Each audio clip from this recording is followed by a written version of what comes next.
Bueno, pues hoy tenemos un nuevo programa, hoy tenemos con nosotros a Gorka Pradas, ingeniero de software, urbanista, especializado o centrado en movilidad, logística y desarrollo sostenible. Ha sido ganador de 2 concursos, ahora nos contará un poco más, Cititon, que está convocado por la División de Movilidad Urbana del Instituto Europeo de Innovación y Tecnología. Un premio fue sobre logística sostenible de la última milla y otro sobre infraestructuras verdes. Y además de todo eso, eres vicepresidente de la Federación Española de Vehículos de Movilidad Personal. Gorka, muy buenas tardes y muchas gracias por estar aquí. Muchas gracias a ti, buenas tardes. Gorka, el tema de la movilidad hoy es un elemento fundamental cuando estamos hablando sobre todo de las ciudades. ¿Cuáles son los retos que enfrenta la movilidad sostenible en las ciudades? Hay muchos retos, hay muchos retos. Por saber un poco por dónde empezar es un poco complicado, ¿no? O sea, nosotros al final sí que es verdad que desde la Federación nosotros lo que trabajamos es todo lo que tiene que ver con la micromovilidad sostenible, en este caso enfocado a los patinetes eléctricos y monociclos eléctricos, pero sí que es verdad que al final la movilidad sostenible encabeza muchísimos retos, ¿no? Un poco por todos lados, no solo por la micromovilidad, también por el transporte público, también por la reducción del uso del coche o vehículos contaminantes en general, reducción del espacio del vehículo privado en pro del vehículo colectivo. Entonces, claro, pues, ¿cuál podría ser el reto más importante, ¿no? Y yo creo que, de todas formas, sí que hay una prioridad, y eso lo compartimos sobre todo todos en la Federación, y es que es la prioridad que se le tiene que dar al peatón como plataforma universal, que es la acera, es la plataforma más solidaria, más accesible y garantizada que tenemos todos a nuestro alcance siempre, en cualquier momento, y esa es la plataforma y el medio de movilidad que tenemos que respetar y priorizar, teniendo en cuenta las necesidades de la gente que va andando, la gente que va en silla de ruedas, los niños, los mayores y un poco todo en general. Esa sería la primera prioridad. Gorka, pero en ese sentido, cuando hablamos de las aceras, uno de los principales conflictos que están sucediendo creo que en casi todas las ciudades, nosotros estamos en la zona sur de Madrid, pero cuando hablamos de todas las ciudades es ese conflicto con los vehículos de movilidad personal, ¿vale? Lo quería dejar para el final, pero me he sacado la acera y ese conflicto que existe entre esos vehículos que van por las aceras. Bueno, al final no somos especiales, quiero decir. Ocurre igual con las bicicletas, ocurre igual con otros tipos de vehículos, incluso ocurre igual cuando los coches invaden las aceras para aparcar, para hacer dobles filas, cuando es un servicio, cuando es algo especial o cuando no es tan especial, ¿no? Entonces sí que es verdad, por supuesto, desde la Federación siempre hemos rechazado el uso de las aceras por parte de patinetes eléctricos, pero sí que es verdad que ni patinetes, ni bicicletas, ni monociclos, ni nadie, las únicas ruedas que tienen que circular por las aceras son las de las sillas de ruedas y los carritos de bebés, y a partir de ahí se tienen que tomar esas medidas para que se garantice que esa plataforma peatonal sea libre, sea abierta y sea accesible y garantizada de que no va a ser invadida por otro tipo de vehículo. Entonces, ¿cómo le explicamos a la ciudadanía, a la gente, que la acera es del peatón? Porque es que en muchos casos la gente no tiene ese concepto, digamos, claro, ¿no? Cuando ve marcado en una acera, pues cerca a un carril bici, acera bici, definámoslo como queramos, ahí existen esos primeros conflictos entre distintos tipos de vehículos, no solo los vehículos de movilidad personal o los patinetes, que últimamente son como los grandes estigmatizados, digamos, de ese espacio. Sí, al final hay que tener en cuenta de que durante muchos años se han llevado adelante muchas políticas en pro del uso de la bicicleta, ¿no? Que en ese momento solo existía como tal, no existían los patinetes hasta hace 6 o 7 años. Claro. Entonces, todo lo que se enfocaba para este tipo de micromovilidad realmente iba enfocado hacia la bicicleta. Entonces, los ayuntamientos, de una manera u otra, sí que han tomado diversas medidas, ¿no? Sobre todo lo que tiene que ver con hacer carriles bici, pero hay momentos en los que era complicado no poder decir, vamos a hacer una red conectada, pero sí que es verdad. Cuando tú estás haciendo un carril segregado de un carril bici frente a un carril de circulación de coche de una red que ya existe, lo que estás haciendo es poner la red de una ciudad sobre otra ciudad. Entonces, claro, ahí tienes un problema muy grave porque teniendo en cuenta de que el espacio es limitado, al final no podemos tener un carril para todos y en este caso lo que se tiene que hacer es convivir y poder circular todos por el mismo sitio, y cuando hablamos de vehículos, los vehículos tendrían que circular por el mismo recorrido. ¿Qué ocurre? Que al final, con las aceras bici que se han ido creando durante muchos años, ¿no? A la misma altura que los peatones, no existe esa percepción, ¿no?, de la bicicleta, de decir, bueno, hay una acera bici, por tanto yo claro que puedo ir por aquí, no está muy clara a qué velocidad se puede ir, el peatón tampoco tiene demasiado espacio porque siempre se le quita espacio al peatón, por tanto acaba invadiendo esta acera bici, entonces surgen los conflictos, ¿no? Y luego además aumenta la percepción de que, bueno, pues como ya había aceras bici en su momento, pues las aceras se pueden usar, ¿no?, para ir con la bicicleta o con el patinete, y eso es lo que hay que impedir. O sea, tenemos que ir terminando poco a poco con esas políticas de seguir invadiendo espacio peatonal para poder relegar a los vehículos de movilidad personal y a los vehículos de micromovilidad en general a circular con el resto de vehículos, de una manera que puedan convivir todos, que en este caso tiene que ser en las calzadas urbanas. Gorka, otro de los, digamos, de las cosas que se oyen en la calle, ¿vale?, por no definirlo de alguna manera, no existe una normativa concreta para los vehículos de movilidad personal. No existe una normativa concreta. En cada ayuntamiento, en cada municipio es distinto. ¿Qué hay de verdad y qué no hay de verdad? ¿Y por qué no hay una normativa estatal que los regule a todos de la misma manera? Lo primero hay que tenerlo todo claro, y es que en cada metro cuadrado de cualquier municipio de España está terminantemente prohibido circular por las aceras. Se acabó. A partir de ahí, ningún vehículo de movilidad personal y realmente ninguna bicicleta, salvo ordenanzas, existen algunas ordenanzas que te permiten, ¿no?, si la acera es de más de 3 metros de ancho se puede circular, se puede ir más lento, más tal, pero los VMPs como tal tienen prohibido circular por cualquier acera que exista en España, aunque una ordenanza quiera permitirlo, no se puede. Claro, esto es solo una de las cosas que han quedado armonizadas, pero es que el resto no. Estamos hablando de que la DGT no tiene una regulación para la circulación de vehículos de movilidad personal, que nos está trayendo problemas sobre todo a los usuarios, porque los ayuntamientos, los 5.000 ayuntamientos que tenemos en el país, claro, lo que piensan es, bueno, pues tenemos esta situación, la DGT no nos ha dicho nada de cómo regular esto, tenemos que regularlo nosotros de a nuestra manera, por dónde tienen que circular, qué tienen que llevar, a qué velocidad pueden ir, cuáles son las multas, cuáles son, ¿no?, o sea, cuáles son las cosas que pueden hacer los VMPs en este caso. ¿Qué nos encontramos?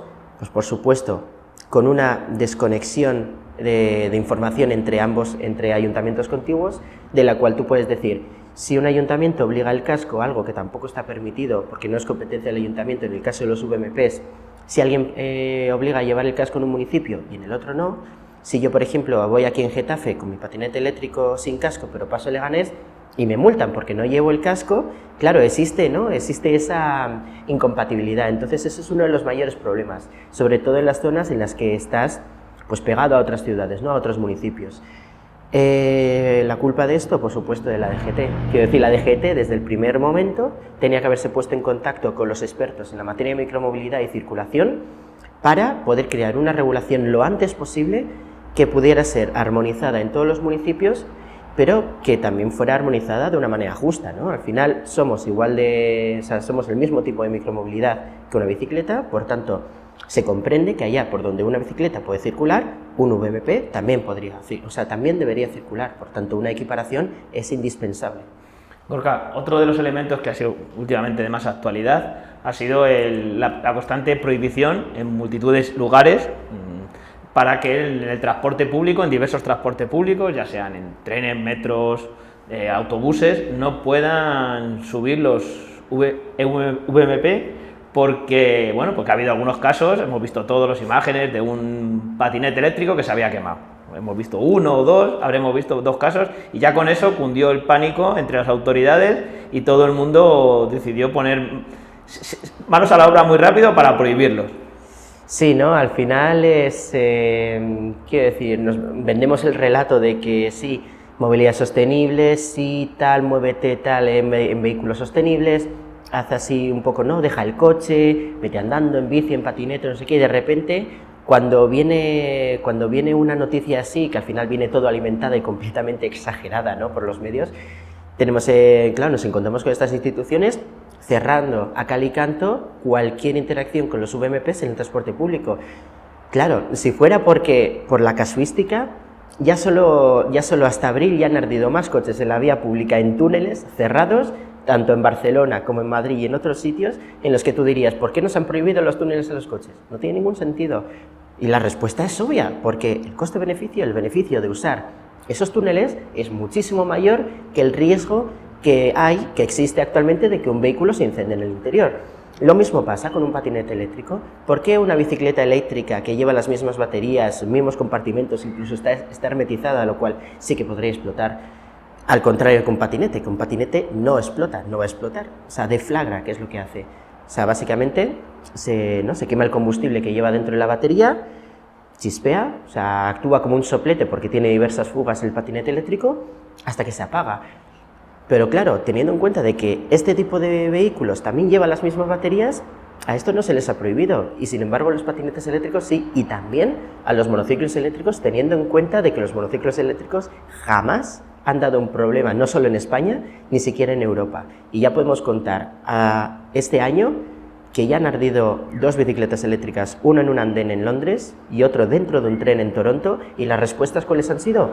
Obvias, que no van a prohibir las bicicletas eléctricas en el transporte público, porque el beneficio es muchísimo mayor que el riesgo que existe actualmente. Estas deflagraciones, como dices, por lo que he estado investigando, se refieren en muchos casos a manipulaciones que se hacen sobre los vehículos, sobre los aparatos, los patinetes en este caso. Y hay digamos, una nueva certificación que está haciendo la DGT sobre algunos vehículos. Cuéntanos un poco sobre esto.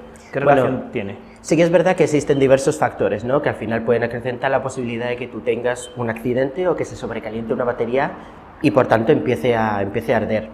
En el caso de las manipulaciones, lo que haces es violar unos parámetros, ¿no?, manipularlos y cambiarlos a tu antojo, tanto física como digitalmente, ¿no?, para que el patinete pueda correr más, para que tenga más autonomía, para que tenga mejores prestaciones, ¿no?, que al final es lo que la gente necesita.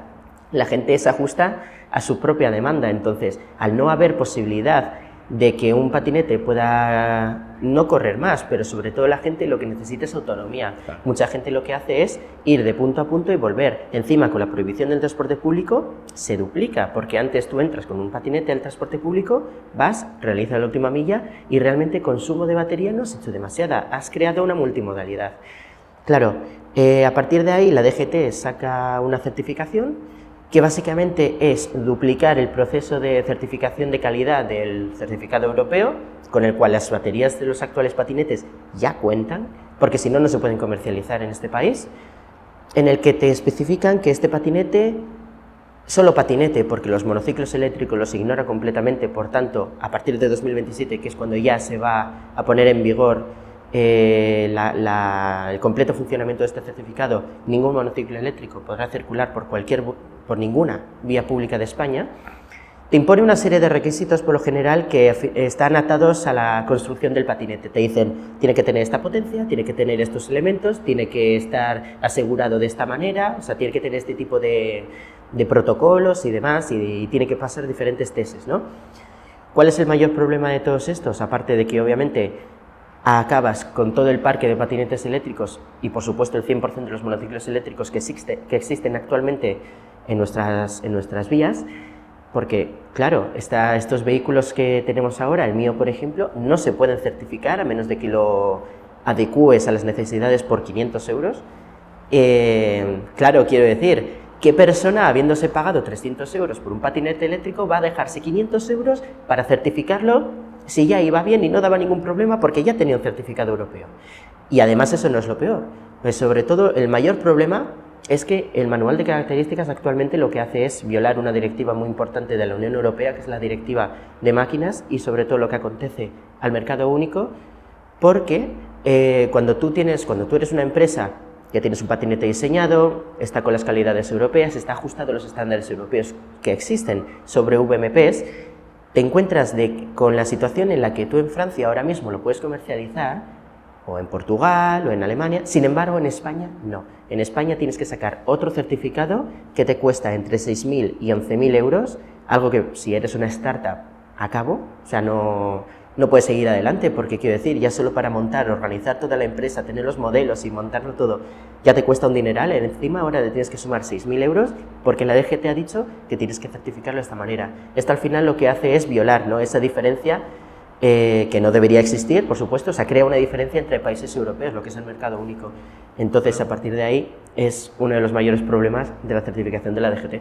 Nos has hablado de la multimodalidad, ¿no?, o de la Sí. Sí. Explícanos un poco, ¿qué es la multimodalidad? Para la gente que no la haya escuchado nunca. Y por si acaso, empezamos diferenciando con conceptos, porque existen la intermodalidad y la multimodalidad. La intermodalidad es cuando tú llegas con el patinete eléctrico, aparcas en una aparcabicis, en una aparcapatinetes en la estación de tren, y entonces tú vas por tu propia cuenta a utilizar el tren, pero sin el patinete eléctrico. Eso es intermodalidad.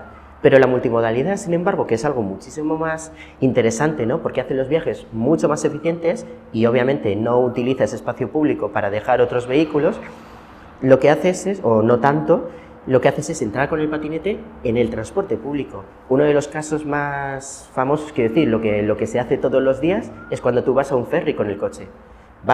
Entras con el coche al ferry, no lo dejas aparcado en el puerto de Barcelona, por ejemplo, lo metes en el ferry y te vas a Mallorca, te vas a Italia o te vas a cualquier otro sitio. Eso es multimodalidad.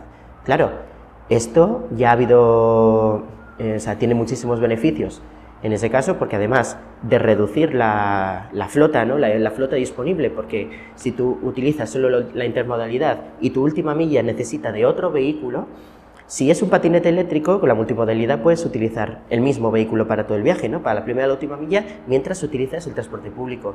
Sin embargo, si con la actual prohibición, lo único que existe ahora, el único modelo que existe es que si tú vas con un patinete, lo tienes que aparcar al principio, ir en el transporte público y al final tienes que volver a circular con un patinete, que no va a ser el primero porque no lo tienes. Entonces, eso dificulta muchísimo, ¿no? Las maneras de poder moverse, de poder hacer estrategias de movilidad personales, quiero decir, para poder ir a trabajar, y eso es lo que ocurre en Países Bajos, por ejemplo, tener silo A al lado de una estación donde dejas la bicicleta a uno, vas a la siguiente estación, o sea, vas de Rotterdam a Ámsterdam, por decir alguna, aunque, bueno, pueden quedar más lejos, y cuando llegas a la estación B, vas al silo B a coger la segunda bicicleta. Claro, eso es una duplicidad del uso del espacio público y de la flota. Entonces dices, en vez de tener una bicicleta o un patinete eléctrico por persona, tendrías dos. Y por supuesto, un patinete eléctrico no lo vas a dejar a la intemperie a la noche en un polígono industrial, que es donde la mayoría de gente trabaja que va en patinete eléctrico.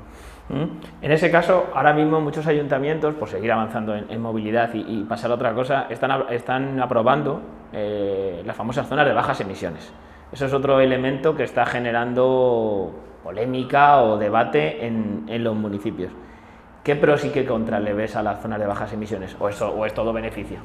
La zona de bajas emisiones al final es una herramienta, ¿no? Es una herramienta que te permite de manera temporal sacar los vehículos contaminantes de una zona en específico, ¿no? Para poder implementar otra serie de mejoras, ¿no? Como calmados, pacificaciones y bueno, ¿no? Básicamente reducir un poco el espacio no solo al vehículo contaminante, sino al vehículo pesado como tal. Claro, ¿qué pasa? Que tú, cuando tienes una zona de bajas emisiones y lo único que haces es colocar una zona de bajas emisiones, al final lo que consigues con eso es que los vehículos contaminantes no entran, pero sin embargo, quiero decir, la gente va a seguir ahorrando porque va a necesitar el coche y va a tener que pasar a un híbrido, a un coche eléctrico. Entonces, claro, si tú solo implementas una zona de bajas emisiones y le das tiempo, sí, al principio no vas a tener ningún vehículo contaminante, pero lo vas a reemplazar por nuevos vehículos que van a copar el mismo nivel que antes de poner la zona de bajas emisiones, que pueden contaminar menos, pero que además van a ser más pesados, porque el mercado de los vehículos eléctricos híbridos por lo general son SUVs. Claro, muchos de los vehículos contaminantes que tenemos en España de tipo C y de tipo B, suelen ser los míticos Clio, los Ford Fiesta, los Peugeots así chiquitines, pero claro, vas a obligar a esa gente a dejar ese vehículo para comprarse un vehículo híbrido o un vehículo eléctrico que va a ser el doble de grande. Entonces, no solo si no impones otras herramientas, no solo vas a conseguir el mismo nivel de coches de antes, sino que es que además van a ser más grandes, van a tener mayores demandas y van a ocasionar muchísimo mayores problemas. Entonces, a la zona de bajas emisiones se le tiene que conjugar con otras series de medidas, o sea, con otra serie de medidas para que sea realmente efectiva. Al final es solo una herramienta, no es más allá, no es una fórmula que va a solucionar el problema de los coches en el centro, pero es una herramienta que junto con otras, con pacificaciones, con controles, con mayor incentivo de la micromovilidad, con mayor fortaleza del transporte público, sí que puedes conseguir los objetivos que te vas a proponer mientras estás vendiendo las zonas de bajas emisiones.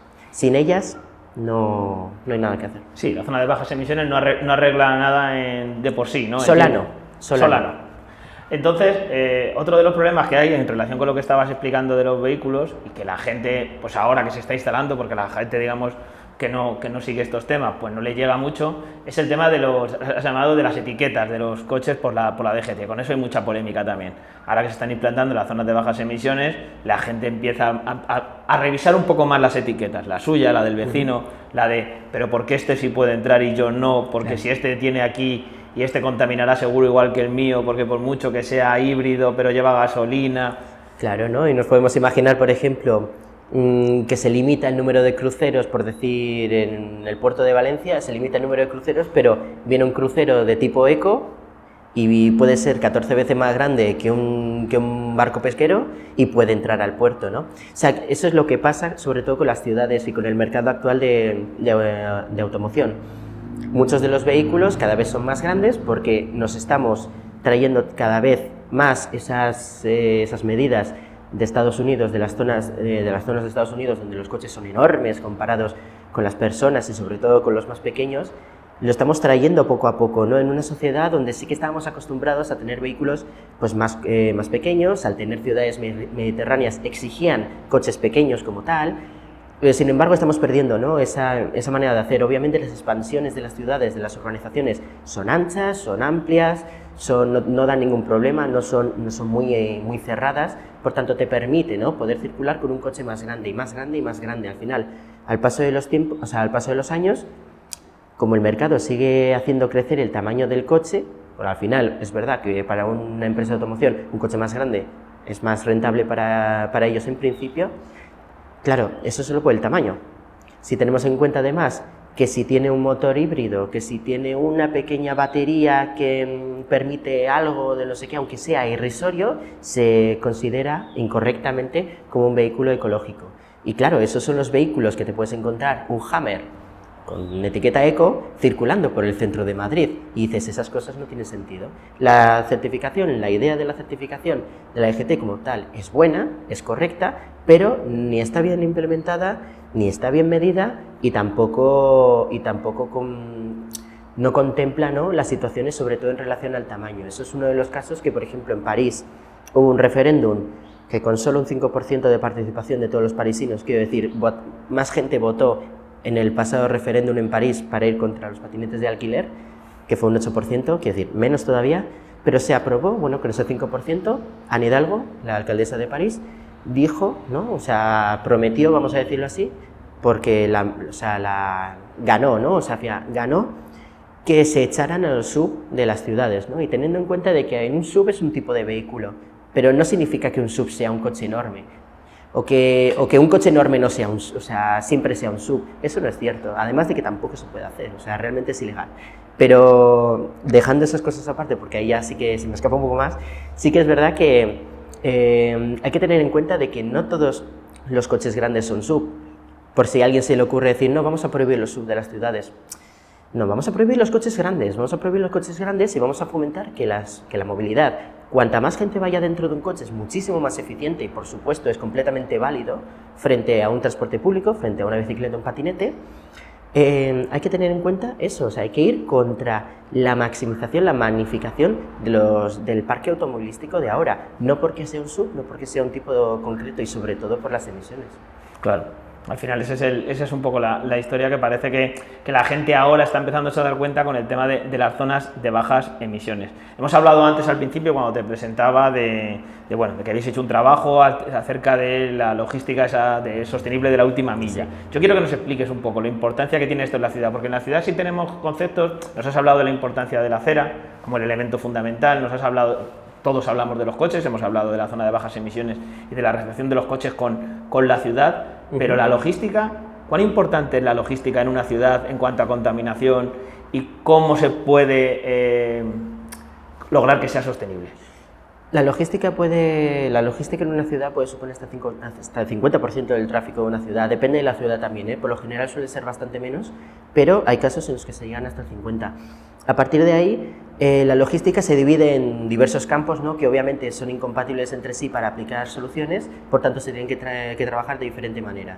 Tienes la micrologística, o sea, todo lo que tiene que ver con los pedidos que la gente hace a través del e-commerce, a través de tiendas online, a través de tiendas locales que envían, ¿no? O incluso los de comida y demás.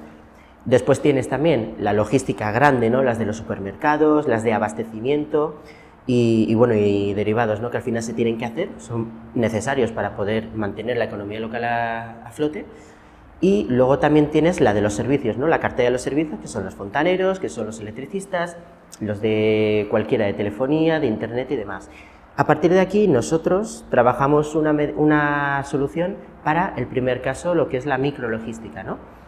Claro, teniendo en cuenta de que tenemos muchísimas furgonetas, muchísimas, y lo peor de todo es que no hay solo una empresa que lo haga, es que hay entre 5 y 10 empresas que hacen exactamente lo mismo y pueden pasar hasta más de un par de veces por el mismo portal.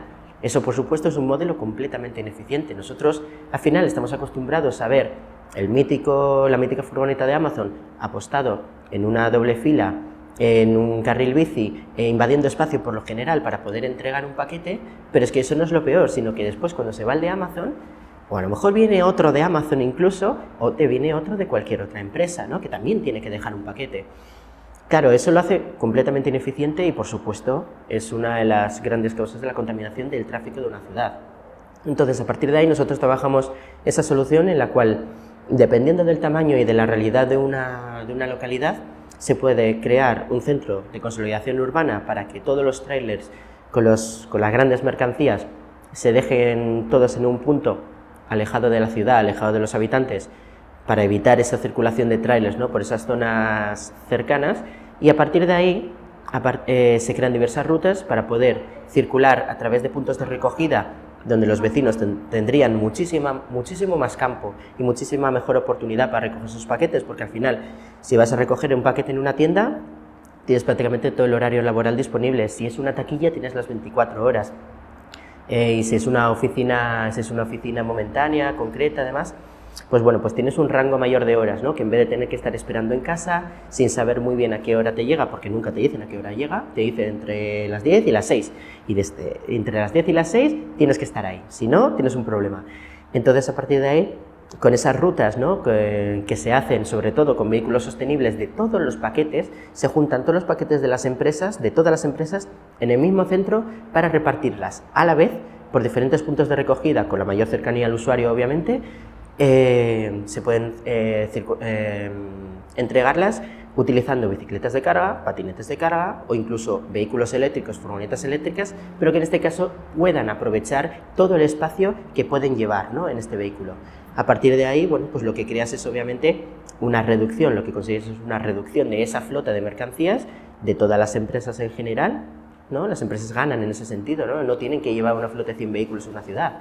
Y luego además supone un ahorro para las empresas, claro, también. Por supuesto. Y nosotros como usuarios, como clientes, tenemos mayor rango horario para poder recoger nuestros paquetes y también nos soluciona los problemas derivados, ¿no? De toda esta flota de vehículos, todas las dobles filas, todas las invasiones de carriles, las invasiones de aceras, sobre todo. Y al final ganamos un poco todos en ese sentido, lo que es difícil de implementar, porque es complicado, porque la logística siempre ha sido un tabú en la movilidad, pero ya poco a poco, ya por fin se está empezando a... Solo te iba a preguntar, que si hay algún sitio donde hayan ya empezado a ponerlo en marcha, este sistema. Existen proyectos similares, por ejemplo en Vitoria-Gasteiz existe la idea, ¿no? Todavía no está implementada, pero ya se está creando un pequeño hub micrologístico que no tiene que ver en este caso con este modelo, pero bueno, es similar, ¿no? Podríamos decir que es similar, donde las furgonetas llegan a este hub logístico, en vez de llegar el tráiler con todo, vienen solo las furgonetas que están destinadas a repartir de ese hub logístico a una zona muy concreta, no a toda la ciudad, y a partir de ahí se distribuye, ¿no? Con bicicletas de carga, y te las van distribuyendo entre portales. Quiero decir, no existe un punto de recogida como tal, sino que te sigue llegando a los portales. Entonces, bueno, es una medida más pequeña, ¿no? Casi una medida piloto puede ser, que, bueno, veremos cómo funciona, y mientras en otros sitios pues también se está intentando, como en Barcelona, en Bilbao, y bueno, poco a poco. Otro de los debates en movilidad siempre es el de los carriles bici. Lo hemos tocado antes un poco por encima cuando hemos hecho esa separación con las aceras bici. ¿Qué opinas? ¿Cómo tienen que ser? ¿Debe haber carriles bicis o no en las ciudades? Depende de los casos, depende de los casos. Tengamos en cuenta de que el punto donde mayor valor puede añadir tener un carril bici es en la conexión entre ciudades. O sea, por supuesto, no vas a mandar una bicicleta a circular por la 42, no tiene sentido. Entonces, a partir de ahí, donde sí se tiene que imponer una prioridad, ¿no?, a la hora de construir carriles bici es en las zonas interurbanas, las conexiones interurbanas, para que tú puedas ir desde Getafe hasta Leganés de manera directa, con la bicicleta, con el patinete eléctrico, sin tener, ¿no?, que circular por unas zonas, otras, luego es tierra, luego es por la acera porque no tienes otra alternativa, luego te toca calzada, luego vuelve a un carril bici y luego llegas. La idea es poder hacerlo cuanto más simple mejor. Pero claro, luego ya el problema dentro de las ciudades es lo que he comentado. Al final las ciudades son zonas con mucha densidad y por tanto espacio muy limitado, ¿no? Y todo el mundo tiene que circular por allí. O sea, no hay nadie vetado en ese sentido, mientras no sea una zona peatonalizada, que sea, ¿no?, el caso máximo. Por lo general todo el mundo tiene que poder circular por allí, ¿no?, y sobre todo si es residente. Entonces, a partir de ahí el problema es que si nosotros nos ponemos a segregar carriles, tenemos la calzada normal, que no se cambia, 2 carriles por sentido, ida y vuelta, uno puede ser bus o no, y encima, como son 2, si no es carril bus, sigue siendo carriles 50, por tanto es más peligroso, y luego tienes que poner un carril bici al lado, de ida y vuelta, bidireccional, y luego tienes que ya pensar en cómo poner todo el mobiliario de todos los contenedores, todos los árboles, todos los bancos, todas las farolas, por supuestísimo, encima de las aceras. Y al final lo que te queda de acera es algo muy pequeño, Al final, ¿qué conseguimos con esto? Que salgan perdiendo los de siempre, que son los peatones. A raíz de esto, ¿qué es lo que hay que hacer? Por supuesto, reducir espacio al coche es primordial, teniendo en cuenta de que la cuota de movilidad de coches en España es de un 20%, frente a casi un 40% de transporte público, y al final la micromovilidad sí que es algo que no está muy arraigada como tal en nuestro país, pero sí que es cada vez más sugerente, y sobre todo con la llegada de los patinetes eléctricos. Los patinetes eléctricos, o pongamos el caso de Getafe, ¿no?, por ejemplo, en Getafe tenemos una red de carreteras completamente conectada, bien conectada, no tiene cosas raras por lo general, y tiene una serie de marcas viales muy bien señalizadas, donde figura una bicicleta bien grande con la zona, o sea, diciéndote, aquí puede haber una bicicleta, estate atento. Y además es una calle 30, es una ciudad 30. Claro, al final la percepción del coche lo es todo. Si tú como coche tú ves a una bicicleta o un patinete, por lo general lo vas a percibir como un obstáculo. Entonces, ¿qué vas a intentar hacer? Quitártelo de encima lo antes posible. ¿Y cómo lo vas a hacer? Pues de la buena manera o de la mala manera. Y por lo general la gente toma la segunda, casi sin pensarlo, tienden a intentar quitárselo de en medio lo antes posible. Hay que darse cuenta de que en la ciudad el coche no es el protagonista, de que el protagonista primero de todo es el peatón, los niños, los mayores, las sillas de ruedas, los vehículos de movilidad reducida, y luego, a partir de ahí, como es una ciudad y es una zona con alta densidad de población, lo que necesitas es fomentar una movilidad colectiva.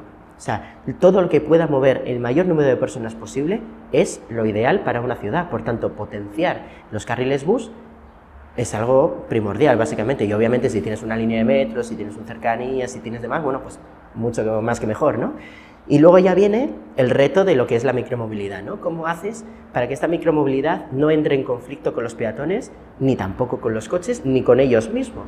Porque tú tienes un problema de que un carril bici en una recta se ve súper bien, es muy claro, tal, perfecto, no tiene ningún problema, tal, cada uno en su carril, pero claro, cuando llegas a una rotonda, cuando llegas a un cruce, cuando llegas a algún punto de estos conflictivos, ya se tienen que estrujar los sesos para poder dar continuidad. La carretera ya tiene su continuidad, ya existe, no tiene ningún problema, pero tienes que seguir con esa red de bicicletas, ¿no? Esa red de carriles bici. ¿Y qué haces? Por supuesto, invadiendo espacio del peatón, tienes que hacer una serie de anillos, tienes que hacer una serie de incorporaciones a la carretera peligrosas, tienes que buscar la manera de hacer que el carril bici se junte y se fusione con la carretera del coche. Que bueno, que del coche, al final todos tenemos, como vehículos, tenemos derecho a poder circular por estas calzadas. Entonces, ¿qué pasa aquí? Que tenemos un problema de complejidad. O sea, quiero decir, si ahora es lo que decía, si estamos poniendo en una ciudad, una red de carreteras, una ciudad sobre otra ciudad, es que esta segunda ciudad, para poder conectarla y poder hacer que funcione independientemente de la primera red de carreteras, es imposible. Es imposible, y invitaría a cualquiera a hacer, ¿no? Hacer una red de carriles bici. Intentarlo. ¿Cómo diseñas tú la rotonda, no sé qué, el cruce, demás? Intenta, y sobre todo por la posibilidad de viajes que puedes hacer, ¿no? Eso es una infografía que te la puedo pasar, si no, pero es una infografía que muestra claramente todas las posibilidades que tienes para circular con un vehículo. Cuando tú tienes una red, un cruce de un carril por sentido, así perfectamente perpendicular, tú tienes una serie de movimientos, pero tú cuando le pones ya carriles bici y teniendo en cuenta que la bicicleta y el patinete también pueden circular por la acera, pues se te salen una amalgama de opciones impresionante que complican la circulación a los coches, por supuesto, porque al final vas incomunicado con el coche de al lado, vas en paralelo, es como si hubiera una pantalla, ¿no?, entre el carril bici y la carretera, entonces no te enteras, y a la hora de incorporarte pues tienes un riesgo muy elevado, pero es que no solo con los coches, es que también con los peatones, porque los peatones, en vez de tener que cruzar un paso de cebra, ahora tienes que cruzar dos, el del carril bici y el de la calzada. Entonces, al final, una vez más, los que salen perdiendo son los de siempre, los peatones. Entonces, a partir de ahí, la respuesta es sencilla. No pueden existir esas situaciones. El protagonista de las ciudades no es el coche y tenemos que trabajar en que esas zonas urbanas sean lo más pacificadas posibles para poder garantizar la convivencia entre vehículos, porque son todos vehículos, entre bicicletas, patinetes, monociclos y coches, y luego teniendo en cuenta de que el peatón es el protagonista de las ciudades y se le tiene que cuidar, se le tiene que proteger. Y cuando digo proteger es que nadie invada su espacio y cada vez sea más grande, más espacioso, ¿no?, mientras toda la circulación de una vía pues pueda seguir en su funcionamiento. Gorka, pues muchísimas gracias. La verdad es que creo que sobre todo con la última parte nos ha quedado todo claro de cómo tiene que ser la movilidad en las ciudades. Muchísimas gracias por atendernos. Muchas gracias. Un placer.